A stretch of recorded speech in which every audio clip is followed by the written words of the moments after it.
ఏ బాటైనా పర్వాలేదంట, సమయంతో సాగటమే మన సింపుల్ సిద్ధాంతం.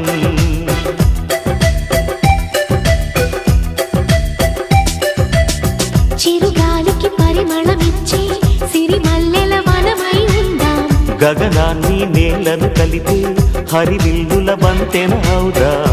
ఆనందం అంటే అర్థం మనమందా, ప్రతి పూట పాతై సాగే హుషారు సరిగమలో.